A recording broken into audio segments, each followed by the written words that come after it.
Wonderful. Okay, so now that's going. Awesome. So before we get started, I'll also share a little bit of context about some of the work that we've done at Northwest Natural Resource Group with community forests. So we've been partnering, we being NNRG, have been partnering with the Nisqually Community Forest, and the Nisqually Community Forest and the Nisqually Indian Tribe have been working together to acquire tracts of former forest plantation lands. And so now they manage about 55,000 acres along the Busy Wild Creek area in the Nisqually watershed and are in the process of restoring the forest to enhance the watershed's resilience to a changing climate. And part of what that looks like is that at NNRG, since we've had the privilege of working with the community forest, we've been able to work with them on some of these restoration projects and do some climate adaptation research. And some of that has included planting climate adapted seedlings from warmer zones and trying to get some of those genetics up and make a local source for that with seedlings from warmer zones. And then we've also installed snow gaps so that more snow accumulates and that extends the snow melt season, and it creates more of a water resource for the forest. Um, and then over the next several years, we'll continue to do this work with them and work with them on a variety of projects. So I'm excited to share that this work is going to be ongoing and there's plenty more to come. And this fireside chat is a part of that as well. So it's exciting. So that's some of the background on Northwest Natural Resource Group's work with community forests. And so in a moment, I'll hand over the reins to Daniel Ware, and I'm super excited to introduce him. So Daniel Ware is with Sustainable Northwest, where he's the Senior Forest Program Manager and also leads the Northwest Community Forest Coalition. So he works with communities and community forests throughout the region and is going to share the knowledge today, or some of the knowledge today that he's gotten through the years of doing the work that he's done. And so I'll go ahead and turn it over to Daniel.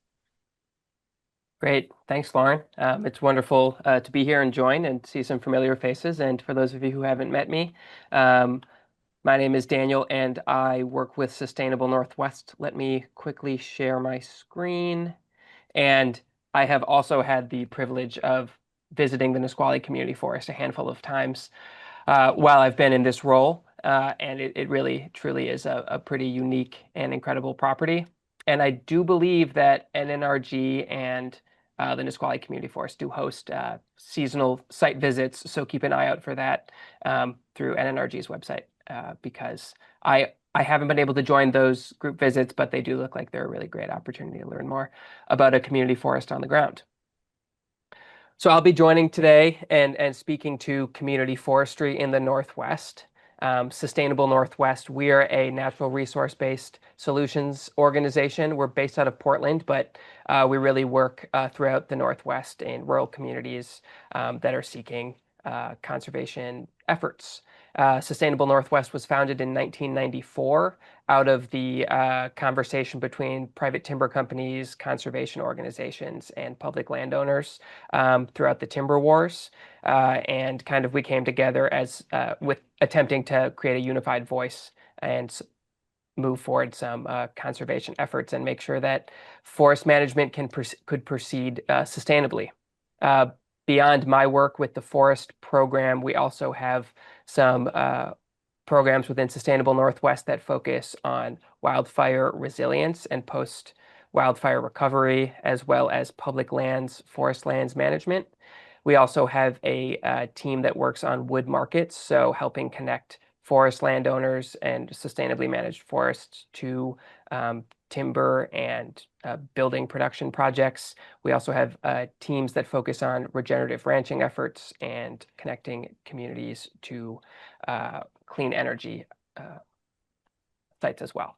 So I'll be talking about community forestry today, and the kind of overarching themes I'm going to cover will be, defining what exactly a community forest management model is. And many of the people on this call could be in the future really good participants in community forestry. So it's exciting to see some of you private landowners joining, and hopefully you'll learn some from this conversation.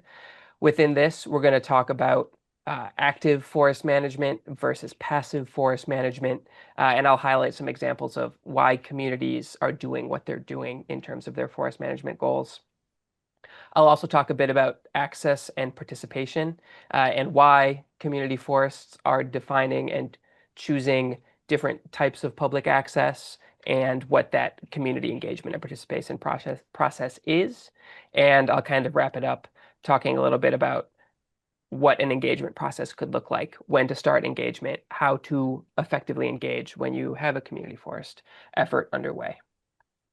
So I'll kick it off by saying, there is no one way to describe community forest management, but kind of the ethos that we use is that a community forest has a number of priorities. First and foremost, a community forest is, a property that comes into community ownership but maintains working forest values. What we want to share and what we work towards with the Community Forest Coalition in our work is that a community forest project is land management, not land preservation or land protection. As many of you know, owning forest land takes work, it takes investment, and a community forest, that ethos is that there will be continued investment into forest land. Beyond that, we're hoping that a community forest model works and gives communities the opportunity to secure access to a forested property and the rights that come with it. Again, a community forest is a local property, so it's kind of identified and prioritized parcel of land.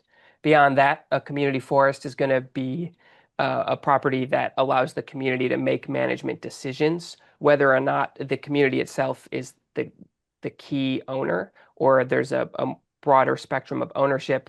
Making sure that community voices and perspectives are represented in management decisions is highly important. And then I think last but certainly not least, that the values and benefits that come from a community forest come back down to the local priorities, and those benefits are retained by the local community. So when I'm thinking about benefits, the benefits of forest land are really wide scoping. And I think for those of you who have been in forests and who own forests, you know that there's a never-ending list of benefits a forest provide. What we've seen is that community forests are typically between 50 and 5,000 or 10,000 acres. So the benefits they're able to produce are a little bit larger and can be more focused. So we see economic benefits often prioritized from a community forest project that may include timber harvest for sustainable timber revenue, or other economic benefits such as increased local tourism in an area, or investments in jobs from forest management practices. We see benefits around active stewardship as an opportunity to engage the community in forest land health treatments and forest resilience projects. And community forests often have a significant recreation component and recreation focus, because these properties are commonly publicly accessible and priority for the community. In that same light, education is a big benefit that we see coming out of community-owned forests, whether that's taking a K through 12 classroom out to the field to learn about what a healthy forest looks like, to find new species in the woods, or whether that's a landowner engagement opportunity. Say, I've been at events where NNRG has gone to a community forest and taught afternoon on forest health treatments, thinning a property, identifying healthy versus unhealthy trees, or even leading a timber harvest. There's also a focus on cultural benefits. We're in the West, and there's a significant historical component, and these properties are on tribal lands and ancestral tribal lands. So community forests commonly focus on engaging area tribes and allowing them to participate and lead cultural practices on the properties. And then kind of the ecological component of benefits from community forests include clean water, clean air, and habitat wildlife structures and wildlife priorities. So when we talk about community forestry, this is a movement that's gained a lot of momentum over the past decade. In 2014, Sustainable Northwest came together with a number of with 3 or 4 other organizations, and had a conversation on how communities and community forests are a alternative but beneficial approach to forest management. Over the past decade, the community forest movement has grown from 5 or 10 community forests between Northern California and kind of into the reaches of Montana and Idaho to 50 community forests across the region. And a component of that is the existence of the Northwest Community Forest Coalition, which is a group that convenes annual meetings and kind of in-person opportunities to engage with forest landowners, with community forest managers, and other community forest partners. So for those of you who are interested, there is an upcoming fall meeting for the Northwest Community Forest Coalition, and I'll share a few resources that have been produced about community forests in the chat later during this presentation and on some slides. So to kind of wrap up the concept of community forest management as a forest management model, I'll say it again, there's no standard community forest management approach. Every community forest management plan is going to look differently because each community is going to have different goals and different priorities of what their forest looks like. That being said, the common ethos is that the community is engaged in that decision making, the community is leading in that decision making, and you may define community differently, whether it's a group of 15 landowners in a small coastal town, or whether it's a number of stakeholders helping co-manage a state park. Those can be different, two ends of the spectrum of what a community forest can look like. No matter what, a community forest and community forestry has an outcome that is a benefit coming back into the community. And the last thing I'd say is that community forest management, it's not a better form of forest management than private industrial forest management or state lands management or federal lands management or private landowner management. It's a different form of forest management. It's one that takes more time and engagement and involves more people in decision making. So in terms of examples of community forest management approaches, different communities are going to have different goals. Some communities are going to be motivated to ensure that there's a sustainable revenue supply coming back into their community. Some communities are going to be motivated to ensure that there's long-term public access and a parcel of forest can be a recreational tool. Some communities might look at the natural resources on the property, ensuring that there's a stable supply of water, or ensuring that there's an unimpacted habitat structure that remains in place. Every single community forest is going to have a different management approach. And I'm just going to highlight 2 examples of kind of the different ends of the spectrum of community forest management, and hopefully that'll inspire you to think and ask questions later on. The first community forest I'm going to highlight, it's the Montesano City Forest. This property is a 5,400 acre city forest in the town of Montesano. It's a 2,000 person community in Grays Harbor County, Washington. It's about 45 minutes outside of Olympia on your way to the coast. If you're going to the coast, going to Aberdeen or Westport, or coming around the south end of the Olympic Peninsula, you've likely driven through Montesano. This property has been in local city ownership since 1930 and has been managed for timber production since about the mid-70s. So a lot of this property is single stand age for timber harvest. I would say they're kind of, it's on the 3rd harvest cycle. The main goal of this property, again, it's revenue. And I've talked to the forester, and he estimates that it provides around 25% of the city's annual income. But doing that, they're also focused on other community benefits.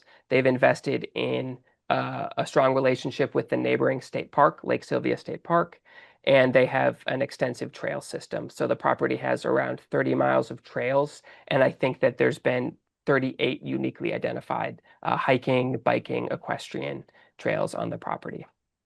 Beyond that, it's available for hunting and public access.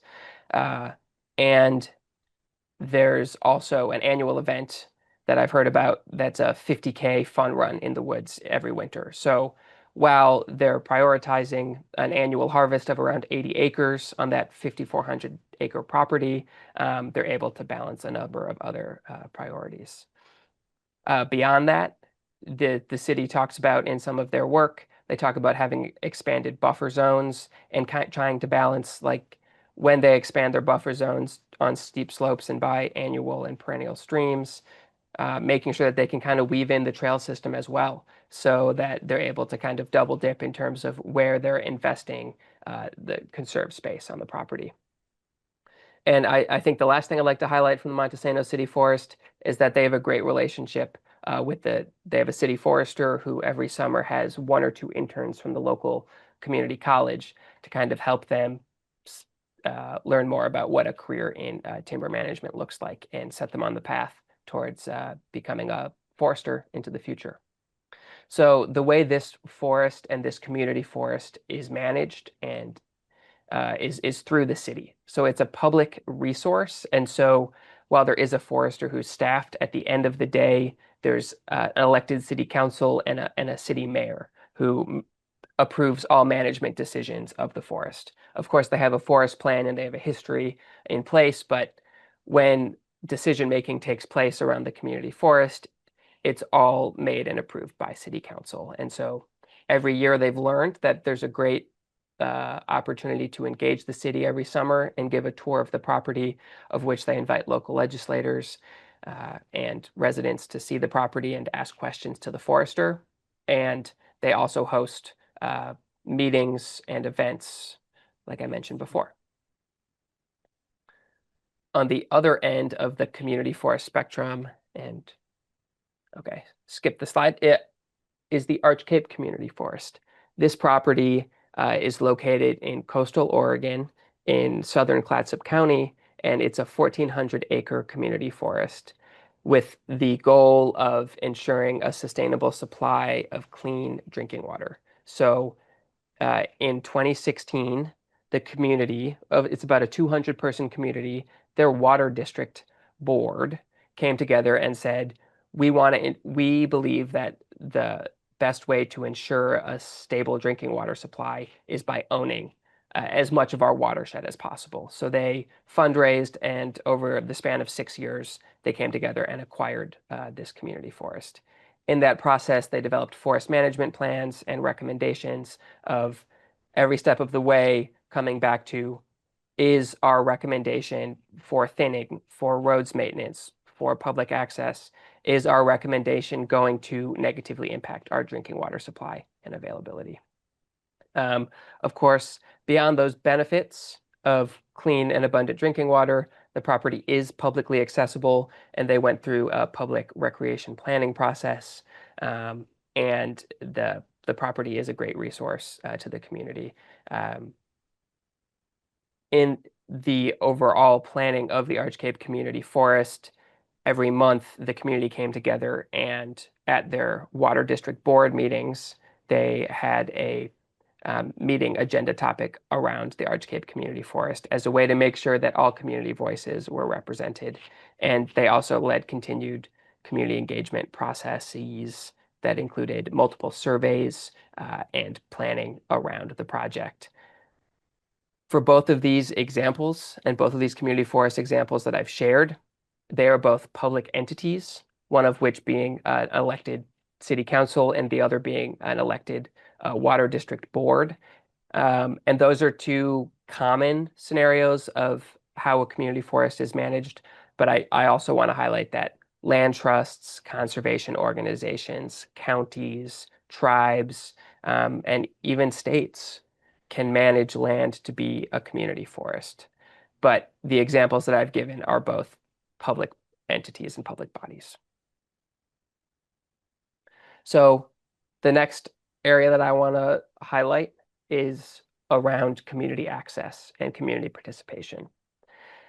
I want to talk about differentiating between a community forest and a parcel of forest land that the landowner is implementing community forestry, because I think it's a little bit nuanced, and I want to clarify that before we get too far along.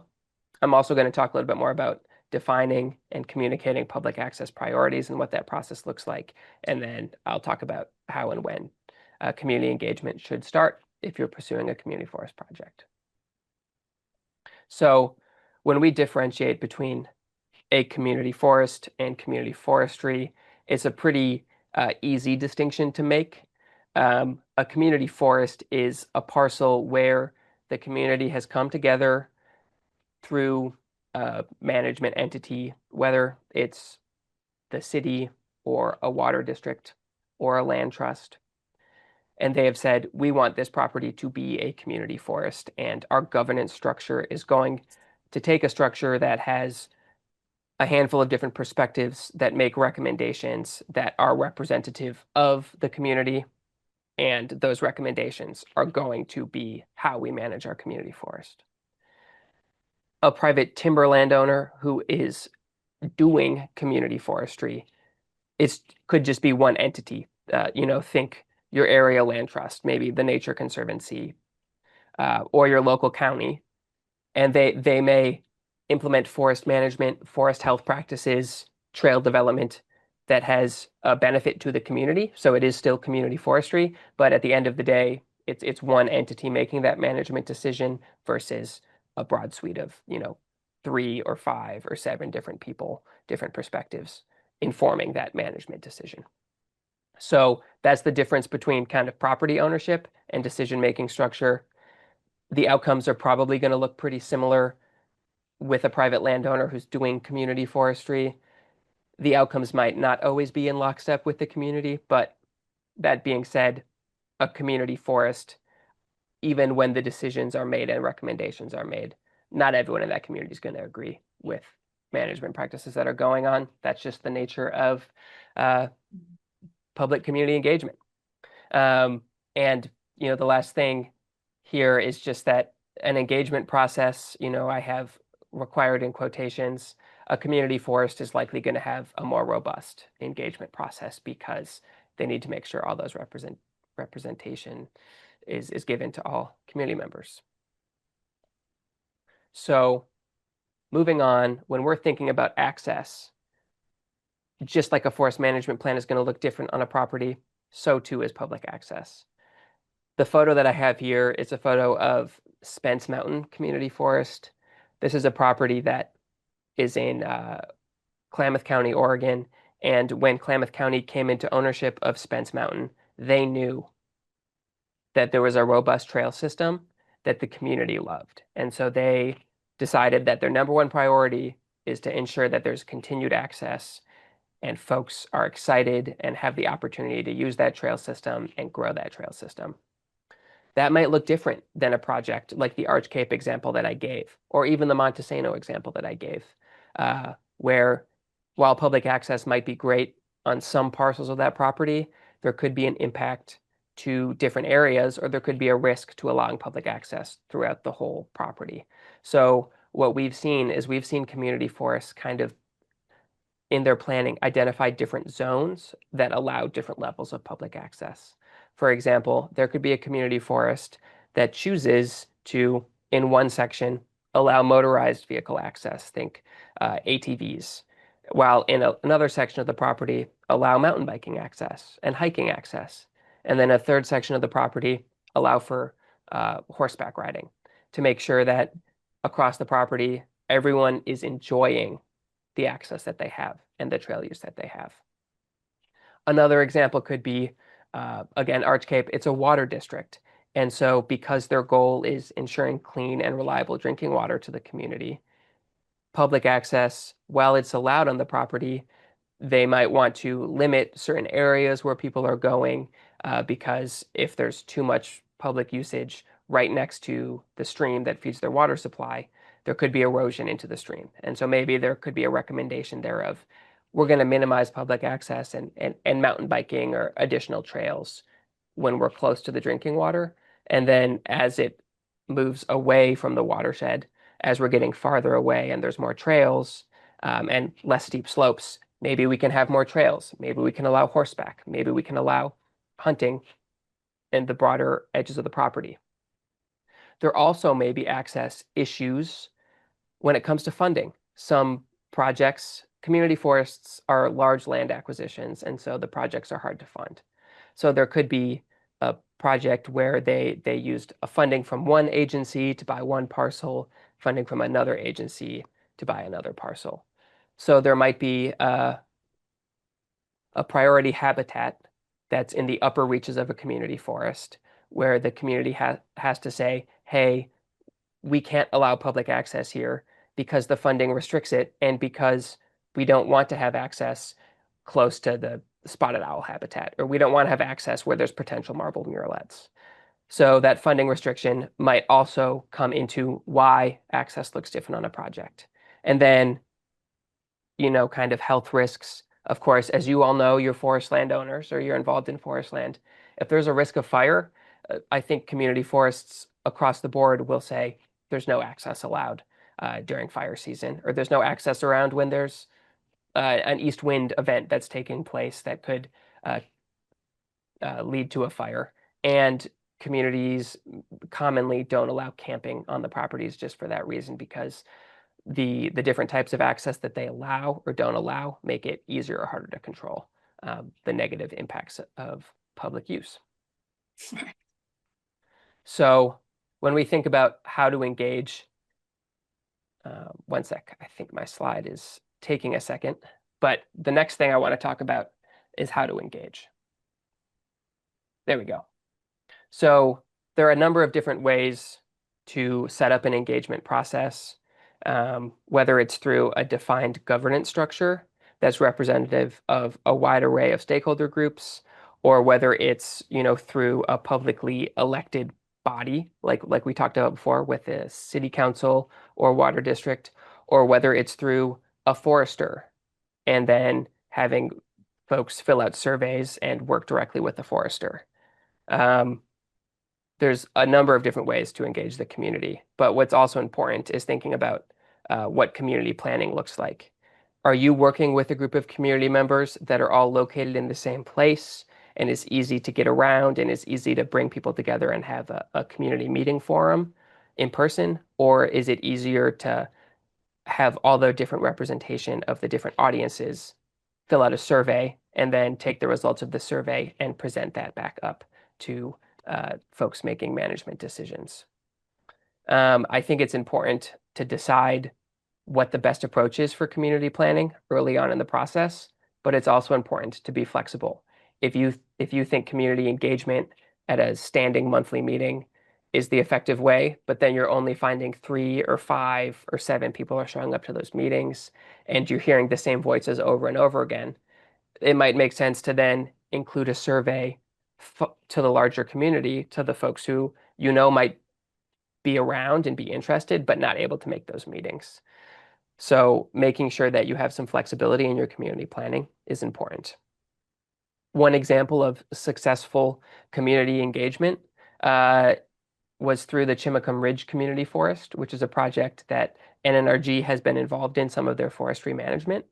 Chimacum Ridge and Jefferson Land Trust, who coordinated the Chimacum Ridge project, they worked with a program with national parks, rivers, trails, and conservation assistance for 2 years. The first year, what the national parks team did is they came in and said, who do you want to engage in your community forest? And then they went through the community. They worked with the neighboring tribe. They worked with some local landowners. They worked with the land trust. They worked with some woodworkers, the School of Wooden Boat Building, and brought everyone together and were able to get a robust set of input on, one, what property should be acquired for the community forest, and then what outcomes they wanted to see off of that community forest. Once they had that, I think Jefferson Land Trust knew, okay, we can go forward and buy this property. Here's how we're going to frame our management goals. And then they came back to the National Park Service and said, we need help designing a community engagement plan and a public access plan. And then that National Park Service team was able to focus with the input they'd gotten from those 15 or 20 stakeholders and develop a pretty succinct recommendation of here's what community needs are, here's what trail systems should look like, here's what harvest planning should look like. So, there's no one way to do it, but there are kind of different approaches. And I think being flexible and making sure that you're giving enough time to effectively have community engagement is important. That being said, I'll kind of wrap it up here, but community engagement, it doesn't have to start the second your project is born conceptually. Some community forests have been effective because they've come together, they've had a group come together and said, we want to establish a community forest. Let's think about what that community forest looks like, where that property is, and what the outcomes we want to see. And then they've taken that planning and gone and found a community forest, that parcel that fits for them, of course, within the local area. Other community forest projects have been born out of a need. The community has known, hey, we want to acquire this parcel of forest land and only this parcel of forest land. And so a funding opportunity came together and the property got acquired. And only then did the community engagement planning process, start in its full form. But through both of those approaches, it's still an ongoing process, right? It's just like when you develop a forest management plan, you refine it every 10 years. A community engagement plan, it's going to need to change. It's going to need to be flexible because your community demographics are going to change. Your forest is going to change. It's going to grow. Trails are going to develop.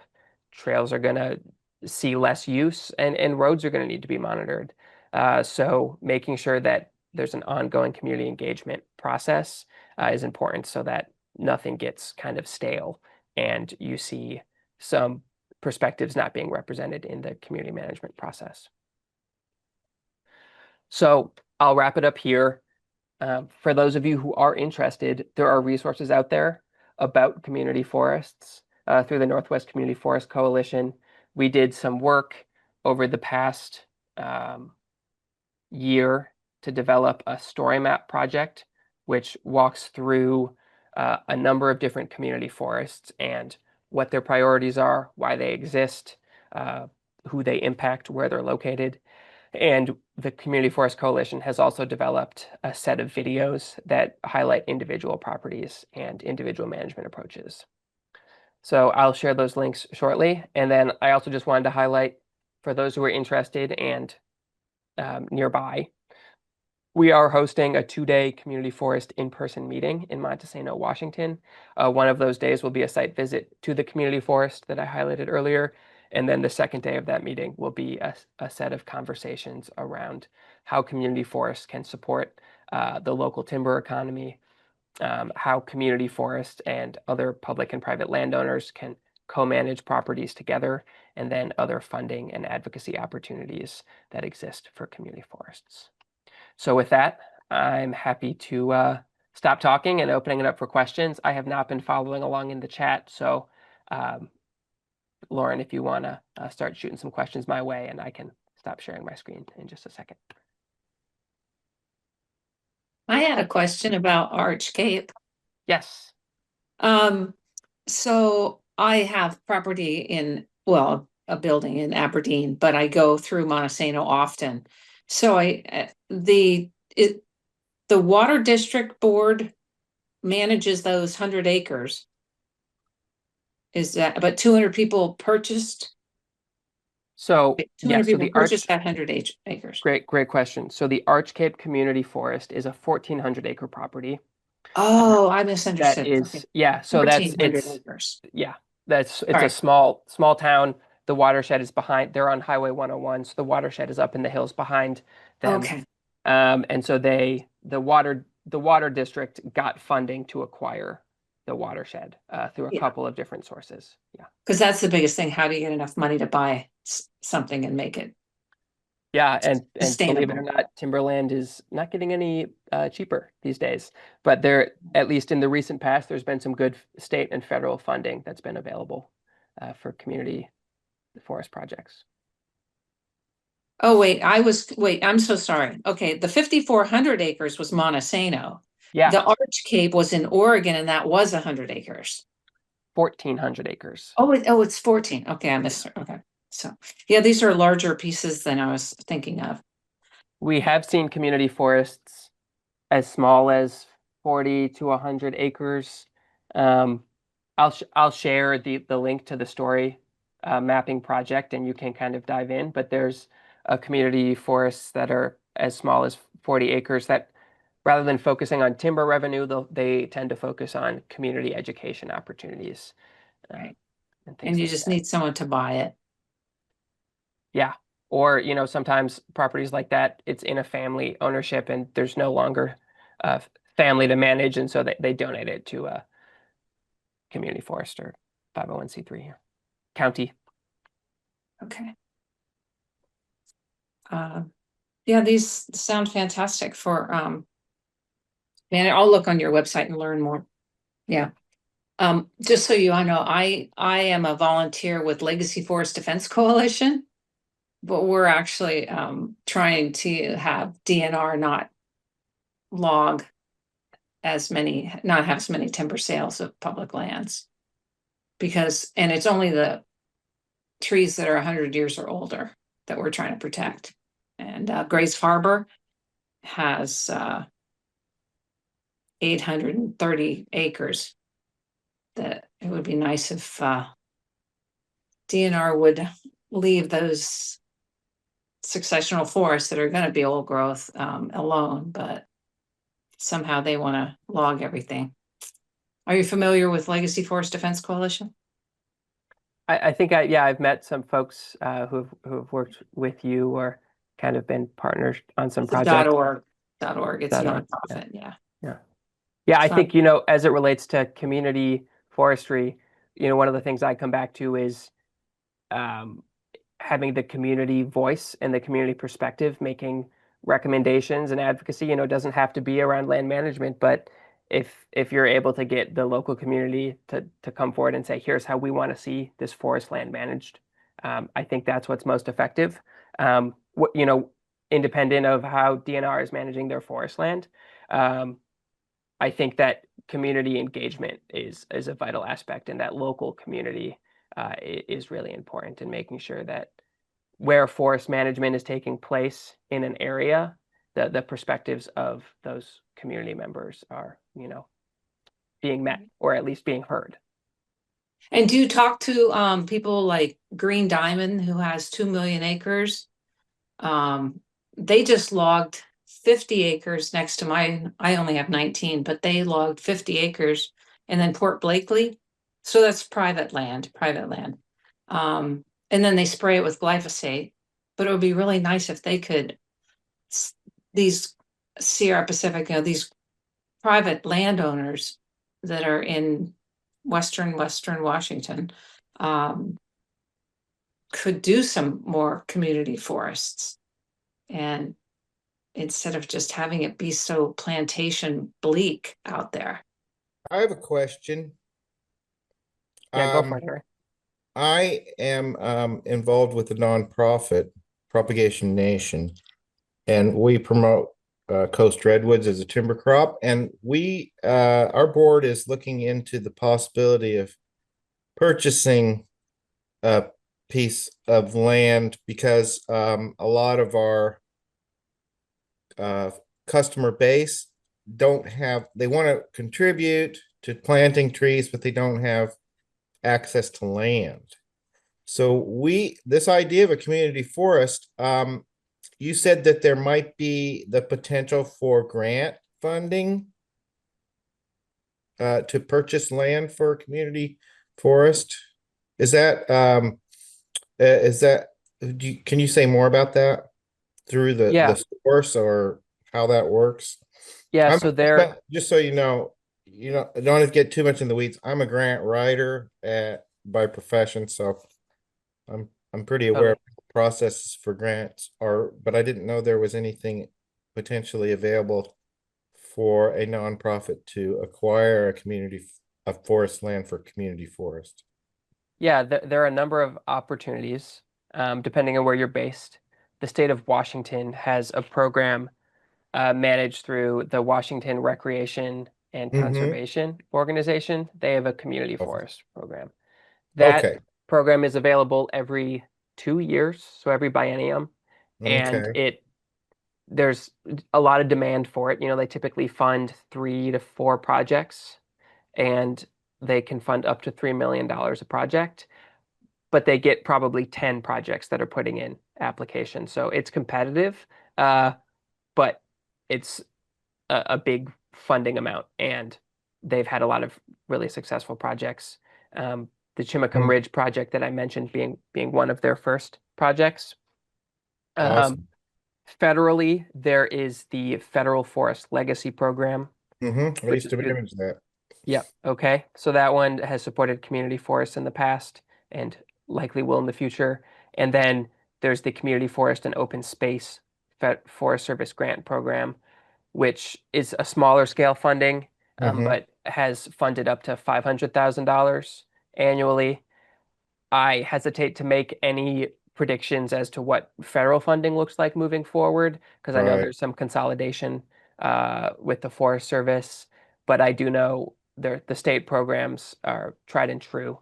And Do they primarily for acquisition, or do they do management planning or maintenance?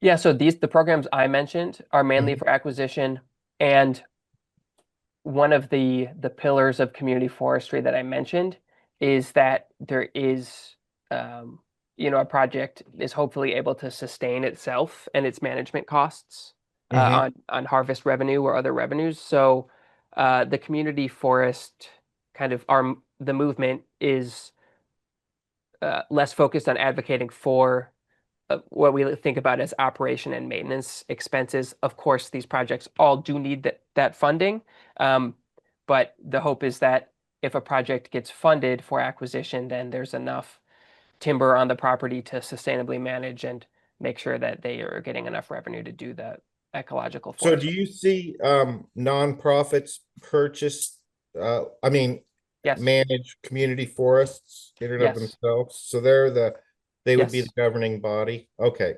They can be effectively. Lauren knows this too. The Chimacum Ridge Community Forest was founded by Jefferson Land Trust, and then they branched off and they created a management LLC kind of sub Okay. entity.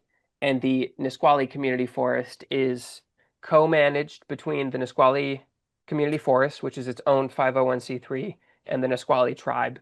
And that co-management is because some acreage was acquired by the tribe and some acres were acquired by the community forest. But their management, it doesn't look any different, from one acre to the other. Their management Right. plan is the same. Awesome. Okay. Thank you. Appreciate it. Great. Daniel, do you know if there are any, and I looked and didn't see any, so I'm not sure. But I remember that there haven't been state funding opportunities in the state of Oregon. Do you know if that is still the case, and is that going to be changing soon, Yeah, potentially, or? that's a piece of the advocacy that the Community Forest Coalition is, going to work towards in the coming years. There has been funding that's been in place that community forest projects can access depending on the goals of their project. But there's not a specific funding program for community forestry in the same way there is in Washington. So what makes the Washington program unique is that you can go to the program and say, we have this parcel, it's industrial timberland, and we have a willing landowner who's going to sell us this property. We're going to manage it, on a 80-year rotation versus whatever the previous rotation is, or we're going to manage it to an FSC certification level. And RCO says, great, that's perfect. Like, that's what we want to see. We want to see a property that comes into management and immediately invests in, brings timber jobs to the community that it's being acquired for. In Oregon, there certainly is interest in having that type of program. What just hasn't aligned is the right advocates to step up and work with the ODF, state legislature, ODF, and some of the private timber companies to say, hey, this is a net positive to keep forest in in forestry through community forestry. So I think you'll see something like that in the coming years, at least proposed. Obviously, capacity is something in state budgets are seemingly tighter now than they have been in years past. But there's certainly something that'll come on the horizon.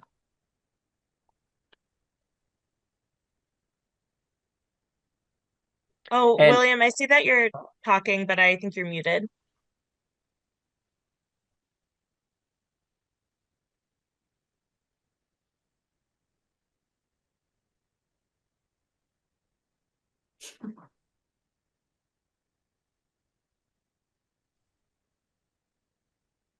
Let's see. Are you hearing me now? Yeah. yes, Anybody there? Yeah, we can hear you. I can hear you. Okay, good. Operator malfunction, I'm sure. But I want to say, Daniel, thank you for this interesting and enlightening presentation. This was well done, and it's an interesting topic.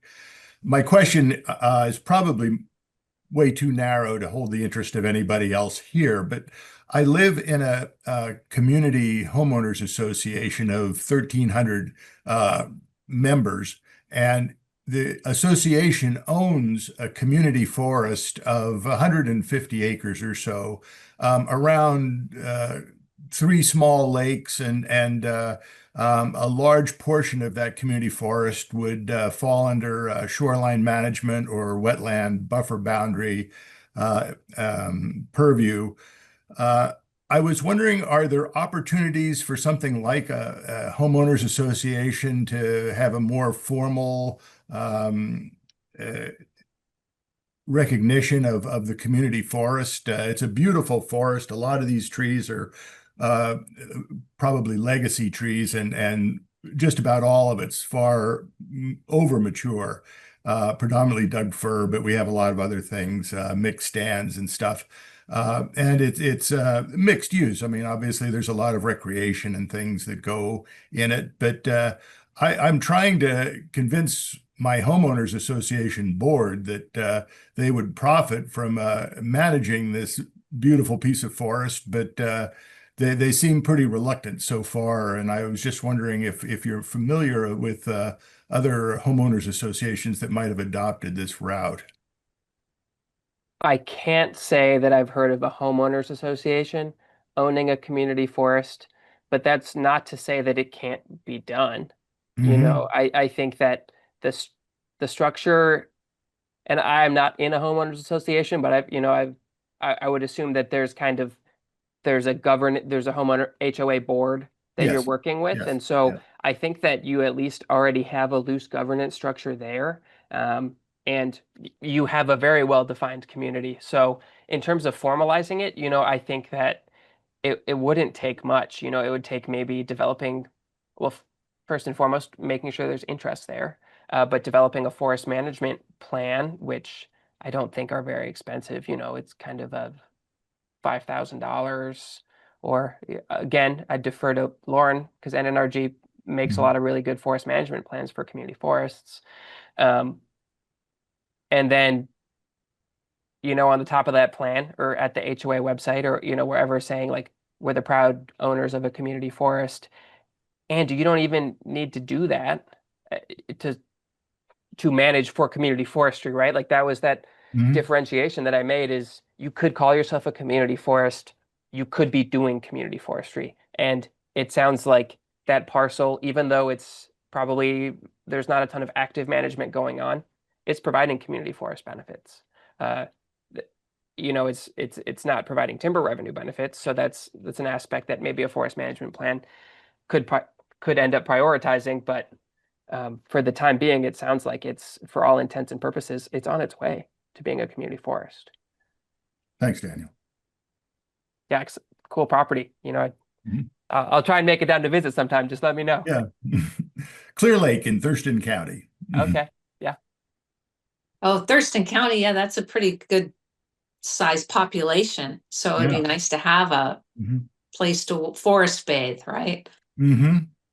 Because it's, yeah, first. Have you heard of phytoncides? I just learned this word, No, no, I have P-H-Y, not. I have not. P-H-Y-T-O-N-C-I-D-E-S, phytoncides. It's a word, I guess, chemicals from the trees and the forest somehow lower the cortisol levels, increase your immunity. So you can look it up. It's a real thing. Like in Japan, apparently the doctors recommend forest bathing. So it actually calms people. So if you have how many people live in your community? About Did you- 4,000. Oh my goodness. So they would love to go on trails through your Oh yeah, 130 we have about acres. 10 miles of hiking trails. Fabulous. That's great. Yeah. So they get phytoncides. Uh-huh. I've experienced it. I just didn't have a name for it. Yeah, it's science. It's not woohoo, you know? Uh-huh. Yeah.